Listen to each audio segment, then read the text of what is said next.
আবু হুরায়রা রাদিয়াল্লাহু আনহু থেকে বর্ণিত, তিনি বলেন, একদিন রাসূলুল্লাহ সাল্লাল্লাহু আলাইহি ওয়াসাল্লাম জনসম্মুখে বসা ছিলেন। এমন সময় তার কাছে এক ব্যক্তি এসে জিজ্ঞাসা করলেন, ঈমান কি? তিনি বললেন, ঈমান হল আপনি বিশ্বাস রাখবেন আল্লাহর প্রতি, তার ফিরিস্তাগণের প্রতি, কিয়ামতের দিন তার সঙ্গে সাক্ষাতের প্রতি এবং তার রসূলগণের প্রতি। আপনি আরও বিশ্বাস রাখবেন পুনরুত্থানের প্রতি। তিনি জিজ্ঞাসা করলেন, ইসলাম কি?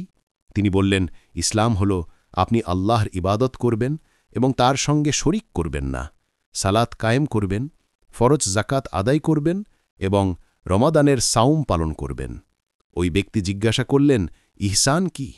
তিনি বললেন, আপনি এমনভাবে আল্লাহর ইবাদত করবেন যেন আপনি তাকে দেখছেন, আর যদি আপনি তাকে দেখতে না পান তবে বিশ্বাস রাখবেন যে তিনি আপনাকে দেখছেন। ওই ব্যক্তি জিজ্ঞাসা করলেন, কেয়ামত কবে? তিনি বললেন, এ ব্যাপারে যাকে জিজ্ঞাসা করা হচ্ছে তিনি জিজ্ঞাসাকারী অপেক্ষা বেশি জানেন না, তবে আমি আপনাকে কেয়ামতের আলামতসমূহ বলে দিচ্ছি। বান্দি যখন তার প্রভুকে প্রসব করবে এবং উটের নগণ্য রাখালেরা যখন বড় বড় অট্টালিকা নির্মাণে প্রতিযোগিতা করবে।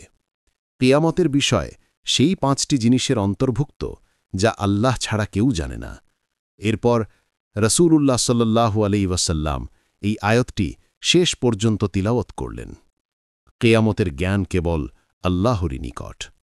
এরপর ওই ব্যক্তি চলে গেলে তিনি বললেন, তোমরা তাকে ফিরিয়ে আনো। তারা কিছুই দেখতে পেল না। তখন তিনি বললেন, ইনি জিবরাইল আলাইহি লোকদেরকে তাদের দিন শেখাতে এসেছিলেন। সহিহ বুখারী হাদিস নম্বর 48।